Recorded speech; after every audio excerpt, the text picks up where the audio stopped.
Hello friends, पिछले कई videos में हमने समामेलन की एक जो बहुत लंबी प्रोसेस है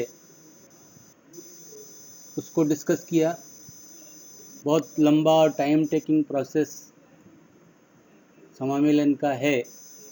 पूरी की पूरी प्रक्रिया बहुत टिपिकल और लंबे प्रोसेस से गुजरती है, वो हमने देखी थी। नए कंपनीज एक्ट 2013 में समामेलन की एकीकृत प्रक्रिया का भी उल्लेख किया गया है। इंटीग्रेटेड प्रोसेस ऑफ इनकॉर्पोरेशन का जिक्र किया गया है। आज हम उसको समझने का प्रयास करते हैं।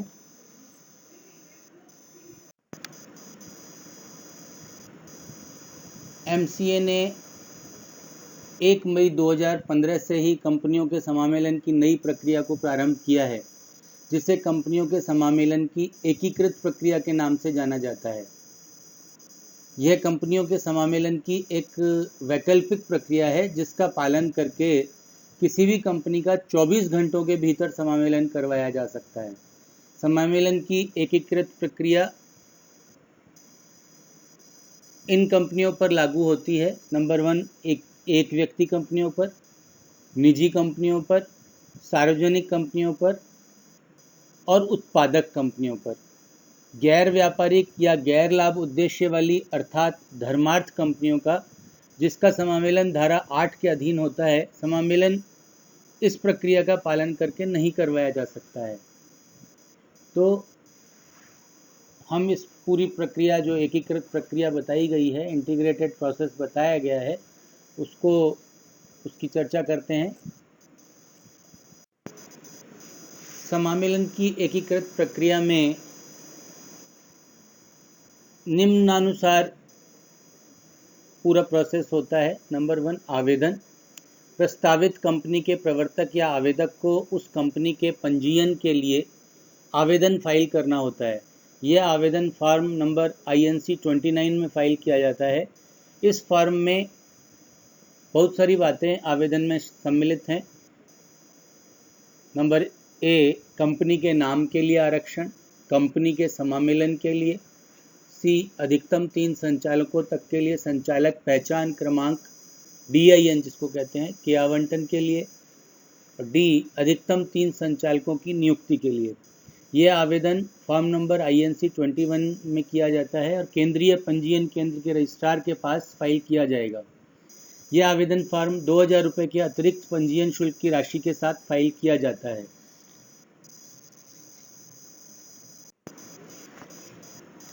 फिर बात आती है प्रस्तावित कंपनी के लिए नाम की।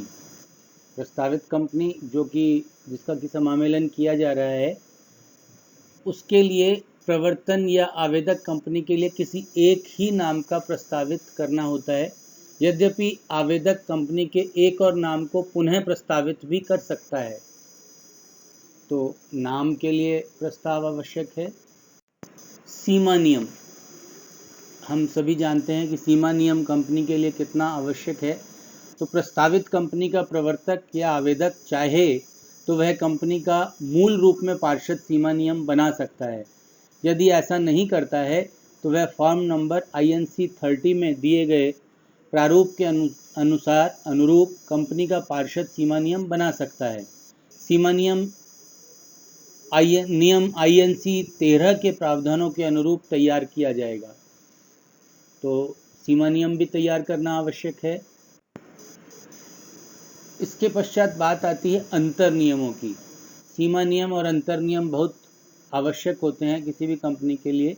तो प्रस्तावित कंपनी का प्रवर्तक या आवेदक चाहे तो कंपनी का मूल रूप में पार्षद अंतर नियम तैयार कर सकता है। यदि ऐसा नहीं करता है तो वह फॉर्म नंबर INC 31 में दिए गए प्रारूप के अनुरूप कंपनी का पार्षद अंतर नियम तैयार कर सकता है।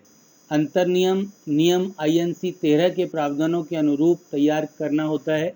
प्रवर्तक या आवेदक MCA के पोर्टल से अंतर नियमों के डाउनलोड किए गए फॉर्म पर हस्ताक्षर करेगा तथा साक्षियों के हस्ताक्षर करवाएगा तथा उनको पठनीय रूप में स्कैन करेगा। तत्पश्चात इन्हें फॉर्म नंबर INC 29 के साथ संलग्न करेगा। तो अंतर्नियम भी तैयार करने होंगे। कुछ प्रावधान लागू नहीं होते हैं, तो प्रस्तावित कंपनी के लिए नाम के आरक्षण संबंधी प्रावधान जो धारा 4 सबसेक्शन 5 में दिए गए हैं उस कंपनी पर लागू नहीं होंगे जो समामेलन की एकीकृत प्रक्रिया को अपनाएगी। अतः इस योजना के अधीन पंजीयन कराने वाली कंपनी के लिए नाम का 60 दिनों तक आरक्षण उपलब्ध नहीं रहेगा। इसके अतिरिक्त ऐसी कंपनी के नाम के आरक्षण के लिए आवेदन नियम INC 9 के अधीन करने की भी आवश्यकता नहीं होगी। पंजीकृत कार्यालय का आरक्षण। इस प्रक्रिया के अधीन पंजीयन कराने वाली कंपनी अपने पंजीकृत कार्यालय के प्रमाणन धारा 12(2) के अधीन जो कि आवश्यक होता है, निम्नांकित में से किसी भी प्रलेख को फॉर्म नंबर INC 29 के साथ संलग्न कर सकती है। ए, पंजीकृत कार्यालय के भवन के स्वत्व का कंपनी के नाम में पंजीयन का प्रलेख।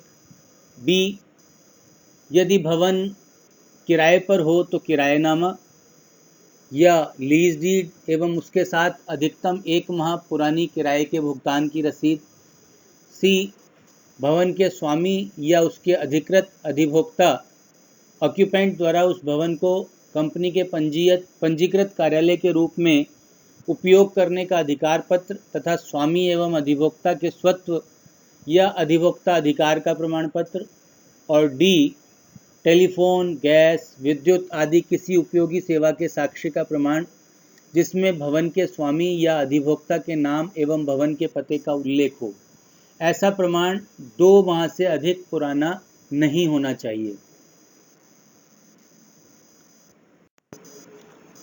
इसके बाद रजिस्ट्रार द्वारा आवेदन पत्र की जांच की जाएगी एवं अन्य सूचना मांगी जाती हैं। केंद्रीय पंजीकरण केंद्र के रजिस्ट्रार प्राप्त आवेदन पर अर्थात फॉर्म नंबर INC 29 का परीक्षण करता है। कभी कभी जांच परीक्षण के दौरान रजिस्ट्रार यह पाता है कि कुछ और सूचनाओं की आवश्यकता है अथवा उस आवेदन या प्रस्तुत प्रलेख में कोई दोष या कमी है, तो ऐसी दशा में वह उस आवेदक को उस दोष या कमी को दूर करने एवं उसे 15 दिनों के भीतर पुनः प्रस्तुत करने के लिए कह सकता है। यदि पुनः प्रस्तुत प्रलेख में कोई दोष या कमी होती है तो कभी कभी पुनः प्रस्तुत प्रलेख में भी रजिस्ट्रार को कोई कमी या दोष दिखाई दे जाता है, तो फिर ऐसी दशा में यह उस कमी या दोष को दूर करने के लिए 15 दिनों का एक और अवसर दे सकता है। इस एकीकृत प्रक्रिया के दौरान कमियों और दोषों को दूर करने के लिए तृतीय अवसर भी दिया जा सकता है। दूसरे अवसर का लाभ उठाते हुए प्रलेखों को पुनः प्रस्तुत करने के पश्चात भी कभी कभी केंद्रीय पंजीयन केंद्र के रजिस्ट्रार को यह अनुभव होता है कि प्रलेखों में क्या दोष है। ऐसी दशा में रजिस्ट्रार उन कमियों दोषों को दूर करने हेतु तृतीय अवसर भी देता है, किंतु प्रलेखों को प्रस्तुत न करने की अवधि कुल मिलाकर 30 दिनों से अधिक नहीं हो सकती। फॉर्म को निरस्त करना। प्रलेख में किसी दोष या कमी को दूर करने हेतु 3 अवसर देने के बाद भी रजिस्ट्रार को यह लगे कि उस प्रलेख में अब भी कोई कमी या दोष है, तो वह उस कंपनी के फॉर्म नंबर INC 29 को निरस्त कर सकता है।